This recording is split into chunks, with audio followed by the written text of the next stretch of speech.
आज अपन जो relation proof करने वाले हैं ई नोट सेल एंड सिंपल सा रिलेशन आ रहा है केसी के बिटवीन, आपको ये रिलेशन प्रूफ करना है। ई नोट सेल एंड केसी के बिटवीन जो रिलेशन है आपके पास, ये रिलेशन कहाँ से आएगा? इस रिलेशन को प्रूफ करने के लिए आपको सिंपल सा एक इक्वेशन आपको याद रखनी है जिसको हम कहते हैं कि गिब्स हॉल्मोल्ट्ज इक्वेशन कहा जाता है। क्या कहा जाता है? गिब्स हॉल्मोल्ट्ज इक्वेशन, यानी हॉल्मोल्ट्ज इक्वेशन है गिव्स एनर्जी की फॉर्म में। तो क्या है वो इक्वेशन? वो इक्वेशन अपने माइंड में रखनी है। Delta G is equal to delta G naught plus क्या वैल्यूज है? Delta G naught plus R T L N K C value. Clear? जहां के सी आपके पास किसको बता रहा है? साम्य स्थिरांक को डिक्टेट कर रहा है। किसको डिक्टेट कर रहा है? ये साम्य स्थिरांक को डिक्टेट कर रहा है। क्लियर? इसको दे दो आप इक्वेशन नंबर 1। इसको क्या दे सकते हैं अपन? इक्वेशन नंबर 1 दे सकते हैं। क्लियर? क्लियर? इस इक्वेशन को यूज करके अगर आपको प्रूफ करने नर्ट्स नैनसेट इक्वेशन या नर्ट्स इक्वेशन को प्रूफ करने को बोले तो भी अपन इस इक्वेशन को यूज करके वो नैनसेट या नर्ट्स इक्वेशन को अपन फाइंड आउट कर सकते हैं, इसको डिराइव भी कर सकते हैं। क्लियर? जो प्रीवियस लेक्चर के अंदर डायरेक्ट अपन इक्वेशन की फॉर्म में यूज किया था। क्लियर? इसको इक्वेशन नंबर 1 दे दिया। We know that the delta G is equal to minus N F और क्या था इसके साथ? ई सेल है आपके पास। क्लियर? और सेकंड जब E naught delta G naught की जब आप वैल्यू फाइंड करोगे तो क्या आएगा? Minus N F E not cell. क्या वैल्यू थी आपके पास? E not cell. ये डेल्टा जी और ये बोथ वैल्यू को आप क्या करो? अबव इक्वेशन के अंदर क्या कर ले अपन? उसको पुट कर लें। जैसे इन वैल्यूज को आप अबव इक्वेशन में पुट करोगे तो आपका वैल्यू क्या आएगी? Minus of N F E cell, minus of N F E cell is equal to minus of N F E not cell plus R T L N K C. अब क्या करो? Whole equation को किससे derive कर लो? Divide कर लो। Whole equation को आप divide कर लो किससे? एन एफ से अपन डिवाइड कर लें। Clear? We are dividing the whole equation by the N F. तो आप एन एफ से इसको इक्वेशन को डिवाइड करोगे क्या आएगा? Minus of N F E cell upon N F is equals to minus of NF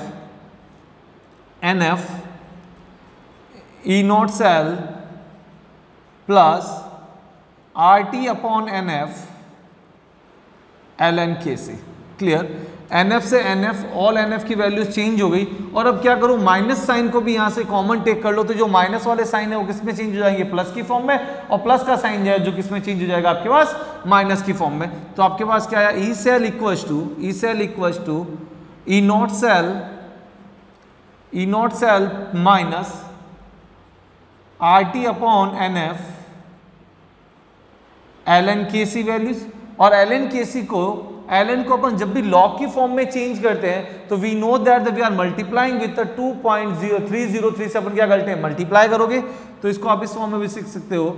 E cell equals to E not cell minus 2.303 R T upon N F. Clear? log base 10 Kc। Clear?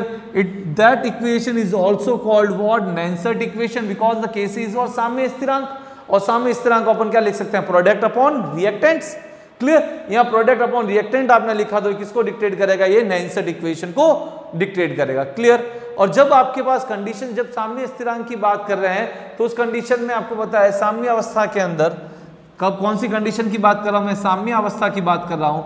साम्य अवस्था में आपको पता है जब भी equation साम्य अवस्था में होगी तो ई सेल की वैल्यूज क्या होती है आपके पास? E cell is equal to 0। तो ये जो वैल्यूज है ई सेल की वैल्यूज, ई सेल बराबर 0, तो आप इस गिवन इक्वेशन के अंदर पुट कर लो तो 0 इज इक्वल टू क्या आएगा आपके पास? E not cell minus R 2.303 upon N F R T log base 10 किसकी वैल्यू आएगी? केसी की वैल्यू आएगी आपके पास। क्लियर? अब यहां से आपको रिलेशन किसके बिटवीन निकालना है? ई नॉट सेल एंड केसी के बिटवीन आपको रिलेशन फाइंड आउट करना है। तो इसको इस साइड ट्रांसफर कर लो या इसको उधर ट्रांसफर कर लो तो आपका इक्वेशन क्या बनेगी? E cell equals to 2.303 upon N F R T log of base 10 K C values और आपको पता है R T N N F ये सारे के सारे क्या कांस्टेंट वैल्यूज है, तो कांस्टेंट वैल्यूज को अपन direct at temperature 25 degree centigrade या 298 केल्विन टेम्परेचर की अगर मैं बात करूं तो वहां पे इसकी जो स्टैंडर्ड वैल्यूज आपके पास आएगी, तो ई सेल इक्वल्स टू 0.591 क्या वैल्यूज होती है 0.591 अपॉन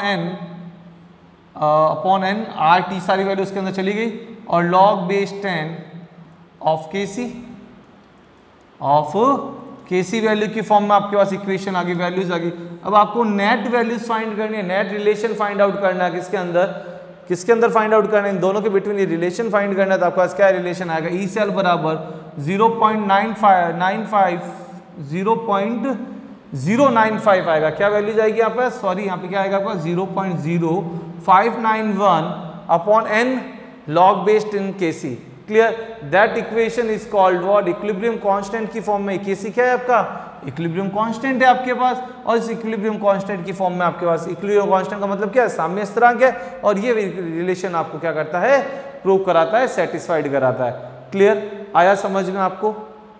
ये जो रिलेशन है that relation between the what, E not cell and साम्य स्थिरांक आपके पास आके क्या, इक्विलिब्रियम कांस्टेंट के बिटवीन। क्लियर, आई होप कि ये रिलेशन आपको अच्छे से समझ में आ गया ना। उसके बाद अपन जो स्टार्ट करने वाला है, जो बहुत ही अच्छा इंपॉर्टेंट टॉपिक है आपका, क्या है वो टॉपिक, चलिए अब नेक्स्ट जो चैप्टर टॉपिक आपके पास आता है, कौन सा टॉपिक आता है आपके पास, इलेक्ट्रोलाइसिस एंड इलेक्ट्रोलाइट्स। क्या होता है इलेक्ट्रोलाइट्स और क्या होता है इलेक्ट्रोलाइट्स। जब भी इलेक्ट्रोलाइट्स और इलेक्ट्रोलाइट्स की बात करेंगे, ये जो टॉपिक्स है आपके पास, ये समझ लीजिए, ये जो आपका इलेक्ट्रोकेमिस्ट्री का जो चैप्टर चल रहा था उसका सेकंड हाफ पार्ट आपका स्टार्ट होता है, और ये सेकंड हाफ पार्ट बहुत ही इंपॉर्टेंट टाइप में आता है। पहले अपन ने सेल के बारे में पढ़ा था, अब अपन पढ़ते हैं क्या, किसी भी सेल के अंदर विद्युत अपघट्य क्या होता है और विद्युत अपघटन कैसे होता है। किसी भी सेल के अंदर विद्युत अपघटन किस टाइप से होगा, क्या होगा क्या नहीं होता, वो इस चीज के बारे में, इस टॉपिक के बारे में हम अपन जो सेकंड इंपॉर्टेंट टॉपिक्स आता है इस चैप्टर, उसके अंदर अपन पढ़ने वाले हैं। क्लियर, सिंपल सा, जब भी इलेक्ट्रोलाइट्स और इलेक्ट्रोलाइसिस की अपन बात करेंगे, विद्युत अपघटन और विद्युत अपघट्य की जब भी बात होगी, तो इसके अंदर सबसे पहले मोस्ट इंपॉर्टेंट बात आती है, सबसे पहले जो बात होगी वो किसके ऊपर होगी, कंडक्टर के ऊपर होगी। किसके ऊपर बात होगी, कंडक्टर के ऊपर होगी। मतलब क्या, चालक क्या होता है। क्लियर, सबसे पहले आपको चालक के बारे में, कंडक्टर क्या होता है, कंडक्टर के बारे में पता होना चाहिए। कंडक्टर आर वो substance they conduct the electricity. Conductors क्या होते हैं, कंडक्टर आर दो substance they conduct the electricity. Simple सा, चालक वे होते हैं जो धारा का, जो इलेक्ट्रॉन का चालन करते हैं, उनको अपन क्या कहते हैं, चालक कहते हैं। सिंपल सा, जो इलेक्ट्रॉन ये कह सकते हैं या धारा का चालन करते हैं, उनको अपन चालक कहते हैं। चालक क्या होते हैं, जो ऐसे उपकरण कह सकते हैं, ऐसे धातु कह सकते हैं, कुछ भी कह सकते हो। सिंपल सा बोलूं मैं कि दो substance they conduct the electricity, it is called what, conductor. जो धारा का चालन करते हैं, क्या, जो धारा का चालन करते हैं, जो धारा का क्या करते हैं, चालन करते हैं, उन्हें चालक कहा जाता है। सिंपल सा, क्लियर। अब ये जो चालक है, ये चालक भी आपको पता है कितने टाइप्स के होते हैं, they are two types of conductors. Conductor कितने टाइप से होते हैं, दो टाइप के होते हैं। सिंपल सा, एक कंडक्टर क्या होता है आपके पास, सिंपल सा आता है आपके पास, कौन सा कंडक्टर आता है, धात्विक कंडक्टर। और एक होता है आपके पास कैसा, विद्युत अपघटनीय कंडक्टर। मतलब क्या, धात्विक चालक। एक कौन सा आएगा, धात्विक चालक। ये क्या आता है आपका, पहला कौन सा आता है, धात्विक चालक आता है, और दूसरा कौन सा आता है आपका, क्या, विद्युत अपघटनीय चालक। क्लियर, धात्विक चालक और विद्युत अपघटनीय। अब आपके माइंड में ऐसा धात्विक और विद्युत अपघटनीय चालक क्या होते हैं। क्लियर, अब सिंपल सा, धात्विक है तो बात आएगी सीधा से क्या, मेटल्स के ऊपर बात करेंगे। आपको पता है ऑल मेटल्स के अंदर क्या होता है, नंबर ऑफ फ्री इलेक्ट्रॉन्स होते हैं, और जिसके अंदर नंबर ऑफ फ्री इलेक्ट्रॉन्स होंगे वो क्या करेंगे, धारा का चालन करेंगे। और फिर आता है विद्युत अपघटनीय चालक। विद्युत अपघटनीय चालक क्या होता है, ये किसके अंदर होता है, केमिकल्स के अंदर, रासायनिक सॉल्यूशन के अंदर, रासायनिक विलयन के अंदर होता है, जो अपने आयंस की फॉर्म में क्या करते हैं, ब्रेकआउट होते हैं। जैसे कोई भी सेल ले लिया, सेल के अंदर NaCl है तो NaCl क्या कर अपने अपोजिट आयंस की फॉर्म में मूव करेगा, एक Na+ और Cl- बनेगा, एक एथोड की तरफ जाएगा और एक एनोड की साइड में मूव करेगा। तो इस टाइप से क्या होता है, उसके अंदर ऑक्सीकरण रिडक्शन भी होता है, वो सारा के सारा किसके अंदर आ जाता है, आपका विद्युत अपघटनीय चालक की फॉर्म में अपन कंसीडर करते हैं। कुछ इंपॉर्टेंट पॉइंट्स हैं जो अपन पहले उन पॉइंट्स को डिस्कशन करते हैं। क्या होता है धात्विक चालक, सिंपल सा, ये धारा का चालन करते हैं। क्यों करते हैं धारा का चालन, क्योंकि इनमें क्या होता है, इनमें सिंपल सी बात है, इनमें मुक्त इलेक्ट्रॉन के कारण धारा का चालन होता है। धात्विक चालक में क्या होता है, इनमें मुक्त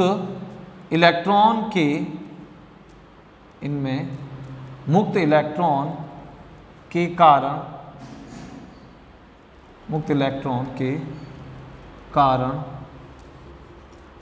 धारा का चालन होता है। इसमें क्या होता है, मुक्त इलेक्ट्रॉन होंगे, फ्री इलेक्ट्रॉन्स होंगे, क्या करेगा, धारा का चालन करेगा।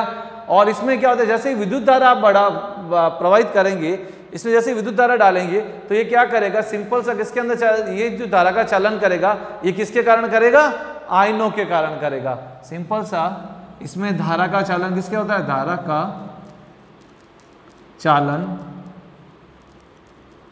आयनों के कारण होता है।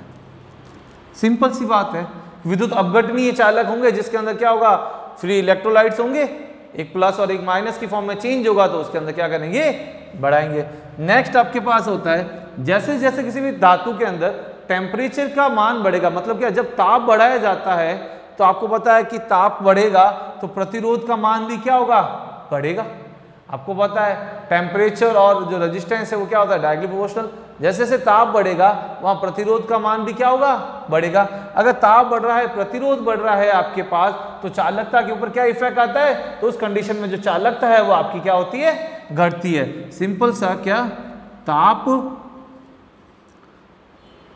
बढ़ाने पर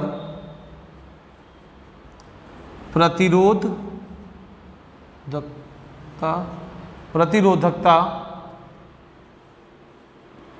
बढ़ती है, और जब उसकी प्रतिरोधकता बढ़ेगी तो सिंपल सा क्या होगा, चालकता घटती है। अगर प्रतिरोधकता बढ़ती है तो क्या होगी, चालकता घटेगी। और जब आयनिक सॉल्यूशन के अंदर बात करेंगे तो सिंपल सा, जब ताप बढ़ता है तो आयनों का वियोजन, मतलब क्या, बहुत फास्ट तेजी से आयन आपस में ब्रेक होंगे तो आयनों का क्या होगा, वियोजन बढ़ता है।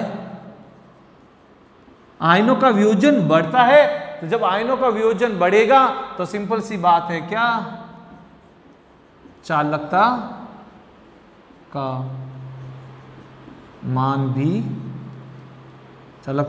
भी बढ़ता है। सिंपल सी बात आ गई आपके पास, क्लियर। अब जो भी मेटल्स हैं, ये मेटल्स क्या करते हैं, ओम के नियम का पालन करते हैं। धातुएं हैं तो क्या करते हैं, ये ओम के नियम का पालन करते हैं। ये ओम्स लॉ को फॉलो करते हैं। आपको पता है ओम्स लॉ क्या होता है, V प्रोपोर्शनल टू I या V is equals to IR, जो ओम्स लॉ होता है इसको फॉलो करते हैं, क्लियर। फिर यहाँ पे जब बात आई तो ये क्या करते हैं, सिंपल सा, जो विद्युत अपघटनीय चालक जो होते हैं ये फैराडे नियम का पालन करते हैं। ये किसका नियम का पालन करते हैं, फैराडे के नियम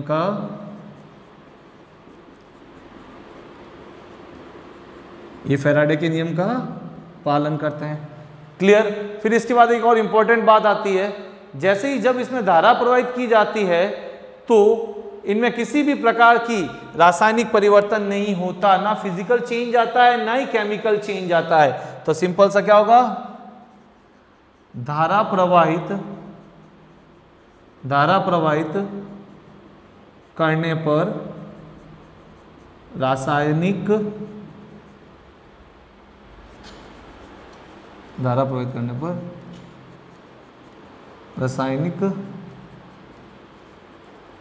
परिवर्तन नहीं होता, ना ही इसके अंदर रासायनिक परिवर्तन होता है, ना ही इसके अंदर कोई भी फिजिकल चेंज आता है, ना इसके अंदर कोई भी केमिकल चेंज आता है। और जैसे इसके अंदर, और जैसे विद्युत अपघटनीय के अंदर, चालकता के अंदर जैसे ही अपन धारा का प्रवाहित करते हैं तो उसके अंदर क्या होता है, रासायनिक परिवर्तन होता है। सिंपल से क्या कहोगे, धारा प्रवाहित करने पर रासायनिक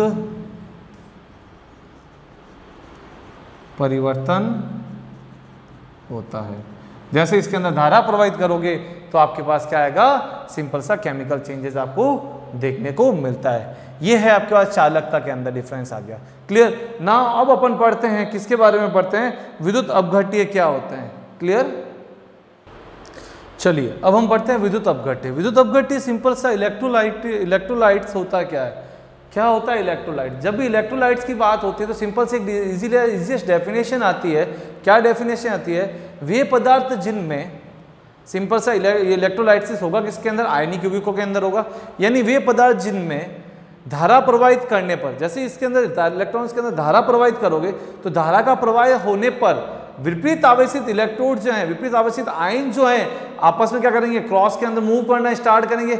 अगर उनके मूव करेंगे मीन्स और चालन होगा तो वहां से क्या होगा आपके पास, ये जो फिनोमिना आपके पास कंसीडर होगा, ये जो फिनोमिना है, धारा का चालन हो रहा है, इलेक्ट्रोड इधर उधर मूव कर रहे हैं, ये जो मूवमेंट जो है इलेक्ट्रॉन्स का जो हो रहा है, इसको हम कहते हैं क्या, विद्युत अपघट्य कहते हैं। स्टैंडर्ड डेफिनेशन क्या है, सिंपल सी, वे पदार्थ जिनमें धारा प्रवाहित करने पर विपरीत आवेशित आयनों में क्या होता है, विपरीत आवेशित आयनों में क्या होता है, वियोजन होता है या मूवमेंट्स करना स्टार्ट करते हैं। जैसे विपरीत आवेशित आयनों में मूवमेंट्स होगा, वियोजन होगा, तथा जिससे क्या हो गया, मूवमेंट्स करेंगे क्या होगा, धारा का चालन करेंगे, और इस घटना को अपन कहते हैं क्या, विद्युत अपघट्य कहते हैं। और ये विद्युत अपघट्य किसके अंदर होता है, सिंपल सा आयनिक यौगिकों में होता है। किसके अंदर होता है, आयनिक यौगिकों में। फर्दर इन विद्युत अपघट्य जो होता है ये भी फर्दर कितने पार्ट्स में डिवाइड किया हुआ है, ये कितने टाइप्स के होते हैं, ये भी 2 टाइप्स के होते हैं। विद्युत अपघट्य कितने टाइप्स के होते हैं, 2 टाइप्स के अंदर डिवाइड किया हुआ है। सिंपल सा फर्स्ट जो विद्युत अपघट्य जो होगा वो आपके पास क्या होगा, प्रबल विद्युत अपघट्य होगा, और सेकंड जो होगा आपके पास क्या होगा,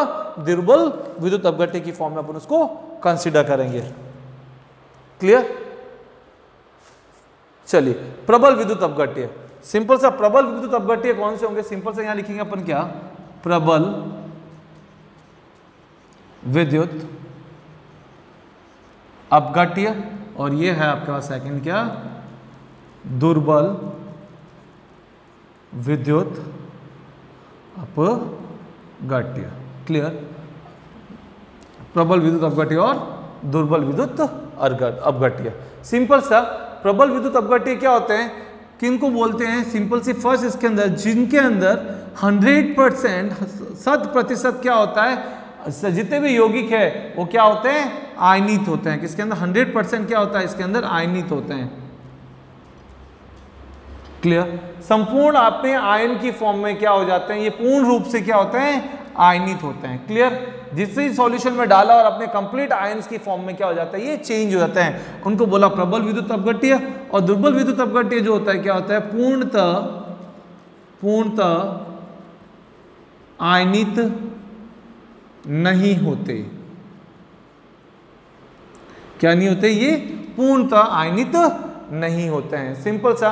फिर आपके पास फर्दर पूछ लिया कि प्रबल विद्युत अपघट्य अपन किसको कंसीडर करेंगे, किनको अपन प्रबल विद्युत अपघट्य कहोगे, तो जितने भी लवण जो होते हैं, जितने भी सॉल्ट जो हैं, वो सारे के सारे सॉल्ट क्या हैं आपके, प्रबल विद्युत अपघट्य। क्या है वो आपके, प्रबल विद्युत अपघट्य। सिंपल सा, सभी लवण क्या होते हैं, प्रबल विद्युत अपघट्य होते हैं। क्या होते हैं, प्रबल विद्युत अपघट्य। सभी लवण क्या होते हैं, प्रबल विद्युत अपघट्य। कौन कौन से लवण होते हैं, जैसे NaCl आपने कंसीडर कर लिया, KCl आपने कंसीडर कर लिया। क्लियर। फर्दर आपने K2SO4 आपने कंसीडर कर लिया। Clear. They are what, salt है। आपके पास सभी सॉल्ट जो होते हैं ये क्या होता है, प्रबल विद्युत अपघट्य होते हैं। क्लियर। ओके। जब प्रबल विद्युत अपघट्य सभी सॉल्ट होते हैं तो उसके बाद अपन एसिड्स के ऊपर चले, तो जो भी आपके पास प्रबल एसिड जो है आपके पास, कौन से, सभी प्रबल एसिड, सभी प्रबल अम्ल मीन्स स्ट्रॉन्ग एसिड जो है आपके पास, all strong acids are what, आपके पास क्या होंगे, स्ट्रॉन्ग इलेक्ट्रोलाइट्स होते हैं। कौन कौन से स्ट्रॉन्ग एसिड्स हो सकते हैं आपके पास, HCl हो सकता है आपके पास, H2SO4 हो सकता है आपके पास, क्लियर, HNO3 नाइट्रिक एसिड हो सकता है आपके पास। They are what, strong acids हैं आपके पास। सारे के सारे स्ट्रॉन्ग एसिड जो हैं वो भी सारे के सारे क्या होता है, विद्युत अपघट्य। जब सारे सारे स्ट्रॉन्ग एसिड्स हैं तो सारे सारे स्ट्रॉन्ग बेस भी होंगे आपके पास, सभी प्रबल क्षार। जब प्रबल क्षार की बात होगी, स्ट्रॉन्ग बेस की बात करेंगे तो आपके पास सारे के सारे बेस के अंदर जब भी बात होगी तो सिंपल सा आपके पास बेस में एंड में क्या आएगा, NaOH ले सकते हैं अपन, KOH ले सकते हो। They are what, strong base है। ये सारे के सारे आपके पास क्या है, स्ट्रॉन्ग बेस है, जो क्या होते हैं, प्रबल विद्युत अपघट्य। अब फिर अपन चले दुर्बल विद्युत अपघट्य के अंदर। तो दुर्बल विद्युत अपघट्य कौन कौन से हो सकते हैं, दुर्बल अम्ल हो सकते हैं, सिंपल सा क्या हो सकते हैं वो, दुर्बल अम्ल। अब आपके माइंड में आ गया सर दुर्बल अम्ल कौन कौन से हो सकते हैं, सिंपल सा आपके पास होता है एसिटिक एसिड हो सकता है, CH3COH जिसको अपन सिरका कहते हैं, फिर HCOOH भी आपके पास क्या होता है, दुर्बल एसिड होता है, क्लियर। फर्दर आप इसके अंदर और क्या कंसीडर कर सकते हो, KCN भी, अपन HCN भी ले सकते हैं, HCN हाइड्रोजन साइनाइड भी आ सकता है, H2S भी आ सकता है। दे आर व्हाट, दुर्बल एसिड्स है, वो सारे के सारे क्या आपके पास दुर्बल एसिड्स की फॉर्म में। जब दुर्बल एसिड आ गए तो उसके साथ साथ आपके पास क्या आएगा, दुर्बल बेस भी आएगा, तो मींस व्हाट, वीक बेस आपके पास आएगा, दुर्बल अम्ल क्षार आपके पास आएगा, क्लियर। और वीक बेस के अंदर आपके माइंड में आता सिंपल सा अमोनियम हाइड्रोक्साइड आता, सबसे पहले NH4OH का नाम आपके माइंड में आएगा, क्लियर। ये सारे के सारे क्या आपके पास दुर्बल क्षार है। और एक और ले सकते हो, कैल्शियम हाइड्रोक्साइड ले सकते हो, CaOH, clear. They are what, weak electrolytes, clear. ये आपके पास वीक इलेक्ट्रोलाइट्स होता है और ये आपके पास क्या होता है, स्ट्रॉन्ग इलेक्ट्रोलाइट्स होता है, क्लियर। अब इन इलेक्ट्रोलाइट्स की बात कर लिया अपन ने किसके अंदर, इलेक्ट्रोलाइसिस के, इलेक्ट्रोलाइट्स के बाद देन सेकंड पॉइंट आता है आपके पास क्या, इलेक्ट्रोलाइसिस। क्या होता है इलेक्ट्रोलाइसिस, क्लियर। इलेक्ट्रोलाइसिस में क्या होता है, ये किसी एक सेल के अंदर के इलेक्ट्रोलाइसिस आपको पता है रासायनिक रिएक्शंस होती है, आयंस की फॉर्म में चेंज होगा। तो ये भी जो भी रिएक्शंस है ये कंप्लीट रिएक्शन किसके अंदर होगी, एक सेल के अंदर अपन कंसीडर करेंगे, क्लियर। क्या होती है वो सेल के अंदर रिएक्शन, चलो देखते हैं अपन। जब हम इसकी बात करेंगे, इलेक्ट्रोलाइसिस की बात करेंगे, इलेक्ट्रोलाइसिस मींस व्हाट, सिंपल सा आपके पास आता है क्या, विद्युत अपघटन। और जब ये विद्युत अपघटन जो है आपको इसको अच्छे से समझना है तो अपन एक सेल के थ्रू अपन समझ सकते हैं। कैसे सेल के थ्रू समझ सकते हैं, जैसे सपोज आपके पास एक सेल मैंने कंसीडर किया, इस सेल से सारी डेफिनेशन आपकी क्लियर हो जाएगी। ये आपके पास एक सेल, अपन सेल पहले भी कंसीडर कर चुके हैं, आप समझ चुके हैं सेल कैसे बनता है। ये आपके पास एक सेल है, क्लियर। आपके पास दो इलेक्ट्रोड से आपके पास डीप किया हुआ एक सेल के अंदर, क्लियर। ये इलेक्ट्रोड से आपके पास, और एक के ऊपर क्या आता है, इस बैटरी से कनेक्ट किया हुआ एक पॉजिटिव और दूसरा क्या है आपके पास नेगेटिव है आपके पास टर्मिनल, ये पॉजिटिव टर्मिनल और ये आपके पास नेगेटिव टर्मिनल है आपके पास, क्लियर। अब इस सेल के अंदर जब भी इन इलेक्ट्रोड्स को किसी भी सॉल्यूशन के अंदर डिप किया, सपोज मैंने किसके अंदर डिप किया, गलित NaCl के सॉल्यूशन के अंदर डिप किया, क्लियर। और ये जो माइनस वाला पार्ट होता है इसको अपन हमेशा क्या कहते हैं, कैथोड कहते हैं। क्या कहते हैं अपन इसको, कैथोड पार्ट है। और ये वाला पार्ट आपके पास क्या है, एनोडिक है आपके पास, ये एनोड की फॉर्म में वर्क करता है, क्लियर। जैसे ही इसको इस सेल के अंदर, इन इलेक्ट्रोड के अंदर प्लेस किया आपने, तो यहाँ क्या होगा, इन आयंस का क्या होगा, यहाँ पे अपोजिट चार्ज इलेक्ट्रोड की ओर क्या करेंगे, ये आयंस मूव करेंगे। सिंपल सा डेफिनेशन से क्लियर हो रहा है। क्या डेफिनेशन कह रही है, देखो क्या कह रहा है कि जब किसी सेल में विपरीत आवेशित आयनों का विपरीत आवेशित इलेक्ट्रोड्स की ओर गति करते हैं, उसको अपन क्या कहते हैं, विद्युत अपघटन कहते हैं। तो जैसे ये NaCl आपके पास क्या होंगे, ब्रेक होगा, तो ये Na किसके पास जाएगा, Cl किसके पास जाएगा। सिंपल सा आपके पास जो भी NaCl जब भी ब्रेक होगा किसकी फॉर्म में ब्रेक होगा, Na प्लस और Cl माइनस की फॉर्म में ब्रेक होगा। तो आपके पास जब पॉजिटिवली चार्ज Na है वो किसके पास जाएगा, कैथोड के पास जाएगा। तो मीन्स फॉर एनोड कैथोड के पास क्या आएगा, NaCl सोडियम जाए Na प्लस की फॉर्म में जाएगा, और Cl माइनस किसके पास आएगा, आपके पास एनोड के पास जाएगा, क्लियर। और आपको पता है जब भी ये सेल इस टाइप से क्या करते हैं, विपरीत आवेशित आयन है आपके पास, NaCl और Cl माइनस, Na प्लस और Cl माइनस क्या, ये विपरीत आवेशित आयन है। जब ये विपरीत आवेशित आयन जो है आपके पास किसकी तरफ मूव करेंगे, विपरीत आवेशित इलेक्ट्रोड्स की ओर मूव करेंगे, तो इस घटना को अपन क्या कहते हैं, विद्युत अपघटन कहा जाता है। सिंपल सी डेफिनेशन। अब आपके पास जैसे ही विद्युत अपघटन की बात की, तो इस विद्युत अपघटन के थ्रू आपके माइंड में आएगा सर कि यहाँ पे किसका ऑक्सीडेशन हो रहा है, किसका रिडक्शन हो रहा है, या इलेक्ट्रोलाइसिस प्रोडक्ट अपन कैसे, प्रोडक्ट का कैसे निर्माण कर सकते हैं, यानी इलेक्ट्रोलाइसिस उत्पाद कैसे बनेगा। अगर इलेक्ट्रोलाइसिस उत्पाद की बात करें, प्रोडक्ट की बात करें अपन, विद्युत अपघटन के उत्पाद क्या बनेंगे, कैसे होगा, तो सिंपल सा आपने जब इसको NaCl को गलित अवस्था में आपने लिया, एक इस स्टेज के अंदर है आपके पास, गलित अवस्था के अंदर है, तो यहाँ पे जो इलेक्ट्रोड और कैथोड के ऊपर क्या होगा, एनोड का निर्माण करेंगे। किसका निर्माण करेंगे, ये कुछ आयंस का फॉर्मेशन करेंगे। तो यहाँ पे एनोड के ऊपर और कैथोड के ऊपर क्या होगा, कुछ रिएक्शंस होगी। सिंपल सी मैं पहली रिएक्शन लिखता हूँ, इसके ऊपर क्या, एनोड के ऊपर क्या वर्क हो रहा है। जब एनोड के ऊपर की बात करूंगा तो एनोड के अंदर कौन मूव कर रहा है, Cl माइनस मूव कर रहा है। कौन मूव कर रहा है, Cl माइनस।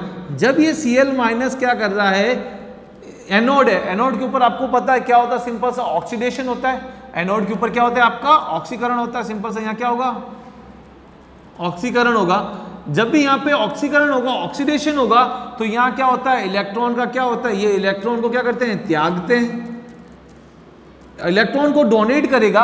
जैसे ये Cl अपना इलेक्ट्रॉन को डोनेट करेगा तो यहाँ क्या बनाएगा, Cl का फॉर्मेशन करेगा +1 इलेक्ट्रॉन। अगर इसको बैलेंस करना है तो आपको 2 से लिख दो, यहाँ Cl2 बन जाएगा और यहाँ क्या आएगा, 2 इलेक्ट्रॉन्स का फॉर्मेशन होगा। मींस व्हाट, एनोड से हमेशा बाहर की साइड क्या आएगा, Cl2 गैस की फॉर्म में रिलीज करेगा। Cl2 किसकी फॉर्म आएगा, Cl2 गैस की फॉर्म में वहां से रिलीज होगा। और यही रिएक्शन अपन अगर कैथोड के ऊपर देखें, अगर ये रिएक्शन में कैथोड के ऊपर बात करूं, तो जब एनोड के ऊपर ऑक्सीडेशन हो रहा है तो कैथोड के ऊपर क्या होगा, इसका जस्ट अपोजिट क्या होगा, अपचयन होगा। क्लियर। जब इसका क्या हो रहा है, अपचयन हो रहा है, तो ये क्या करेगा, इलेक्ट्रॉन को ग्रहण करेगा, इलेक्ट्रॉन को क्या करेगा, एक्सेप्ट करेगा। तो ये जो इलेक्ट्रॉन कैथोड के ऊपर कौन मूव कर रहा है, Na+ जा रहा है, यहाँ क्या आ रहा है, Na+ आ रहा है, और यहाँ क्या जा रहा था, Cl- जा रहा था। अब कैथोड के ऊपर क्या हो रहा है, अपचयन हो रहा है, तो Na+ जो है वो इलेक्ट्रॉन को गेन करेगा, एक इलेक्ट्रॉन को गेन करके वो किसकी फॉर्म में चेंज होगा, Na की फॉर्म में, सोडियम की फॉर्म में। और ये जो सोडियम है, वो कैथोड जो रॉड है आपके पास, इलेक्ट्रोड जो है कैथोड का इलेक्ट्रोड, वो कैथोड के इलेक्ट्रोड्स के ऊपर क्या हो जाएगा, ये डीप हो जाएगा, यहाँ पे ये एक क्लियर का फॉर्मेशन कर देगा, वो इस टाइप से यहाँ पे कनेक्ट हो जाएगा, कंटेन कर, वो यहाँ पे उसके ऊपर इकट्ठा हो जाएगा आपके पास। ये क्या हो रहा है आपके पास, NaCl आ रहा है। क्लियर। ये जब एनोड के ऊपर जो हो रहा है आपके पास, और एनोड पर NaCl का विद्युत अपघटन जो हो रहा है, एनोड के ऊपर तो क्या हो रहा है, एनोड पर तो NaCl का विद्युत अपघटन हो रहा है, जिससे क्या हो रहा है, Cl2 गैस बाहर निकल रही है। एनोड पे क्या हो रहा है, विद्युत अपघटन हो रहा है। सिंपल सा, एनोड के ऊपर क्या हो रहा है, विद्युत अपघटन, और विद्युत अपघटन के थ्रू वहां से क्या कर रहा है, ये Cl2 गैस को बाहर निकाल रहा है। आया समझ में। क्लियर। अगर फर्दर यही रिएक्शन में या आपके पास गलित अवस्था में नहीं लेके मैं जो ये NaCl है वो जलीय NaCl ले लूं, सेकंड एग्जांपल कंसीडर करूं। फॉर एग्जांपल ये जो है क्या है, जलीय NaCl है आपके पास, जलीय NaCl। क्लियर। जब भी ये जलीय NaCl होगा तो इसके अंदर जो क्या होगा, आयंस की फॉर्म में ये ब्रेक होगा। तो अगर ये आयंस की फॉर्म में ब्रेक हो रहा है तो क्या क्या कौन कौन से आयंस बनेंगे आपके पास, एक बनेगा Na+, एक बनेगा आपके पास Cl-। आपको पता है कि जल भी क्या होता है, आयनिक होता है, आयंस की फॉर्म में वाटर मॉलिक्यूल्स भी क्या होता है, आपस में ब्रेक करेगा, आपको भी अपने आप को ब्रेक करेगा, क्या बनाएगा, H+ और OH- का फॉर्मेशन करेगा। अब आपके पास कितने आयंस आ गए, 4 आयंस आ गए, यानी 2 तो जाएंगे कैथोड के ऊपर, 2 जाएंगे एनोड के ऊपर। आपको पता है जितने भी 4 आयंस आपने कंसीडर किए, क्या ये चारों के चारों 4 की 4 आयंस वहां पे इलेक्ट्रोड्स के ऊपर मूव करेंगे, ऐसा नहीं होता है। ऐसा क्यों नहीं होता है, कैसे होता है, देखते हैं अपन इस टाइप से। इसको भी एनोडिक और कैथोडिक की फॉर्म में अपन इसको रिप्रेजेंट करके कि इस रिएक्शन के अंदर कैसे क्या होगा। जब ये जलीय अवस्था में होगा आपके पास सोडियम क्लोराइड, तो उस कंडीशन में सिंपल से आपके पास पहले एनोड के ऊपर बात करें, किसके ऊपर बात करें अपन, एनोड के ऊपर बात करते हैं। एनोड के ऊपर आपके पास वही क्या हो रहा है, यहाँ पे ऑक्सीकरण हो रहा है, क्या हो रहा है, ऑक्सीकरण हो रहा है। क्लियर। और ये क्या करेगा, इलेक्ट्रॉन को डोनेट करेगा, और क्या करेगा, इलेक्ट्रॉन को त्यागेगा। इलेक्ट्रॉन त्यागता है या त्यागते हैं। क्लियर। अगर ये इलेक्ट्रॉन को डोनेट करेगा तो यहाँ पे आपका ऑक्सीकरण, एनोड के ऊपर कौन कौन से 2 आयंस आएंगे, एक तो आएगा Cl- आएगा, और एक आपके पास क्या आएगा, OH-। क्लियर। अब OH- तो इस एनोड के ऊपर वर्क नहीं करेगा, तो कौन जाएगा सबसे पहले, Cl- आपका जाएगा। अगर ये Cl- एक टाइम में एक ही आयंस क्या करता है, मूवमेंट्स करता है, वर्क करता है एक सेल के अंदर, तो ये इसके ऊपर एनोड के ऊपर जाएगा तो क्या होगा, सिंपल सा वही सेम रिएक्शन आएगी, 2Cl- gives Cl2 + 2 electron 2E- की फॉर्म में ये आएगा आपके पास। क्लियर। अगर सेम रिएक्शन अपन उसके बाद बात करें किसके ऊपर, कैथोड के ऊपर बात करें अपन। क्लियर। किसके ऊपर बात करें अपन, कैथोड के ऊपर बात करें, तो कैथोड पे आपको पता है क्या होता है, अपचयन होगा। क्लियर। और जैसे ही कैथोड पे अपचयन हो रहा है आपके पास, तो ये क्या करेगा, इलेक्ट्रॉन को क्या करेगा, ग्रहण करेगा, इलेक्ट्रॉन को एक्सेप्ट करेगा। और अब इलेक्ट्रॉन को कैथोड के ऊपर कौन कौन मूव करेगा, एक तो H+ करेगा और एक कौन करेगा, Na+ की फॉर्म में। अब Na+ और H+ की फॉर्म में जो कैथोड की इलेक्ट्रोड्स के ऊपर मूव करेगा, तो सबसे पहले कौन मूव करेगा, हाइड्रोजन मूव करेगा।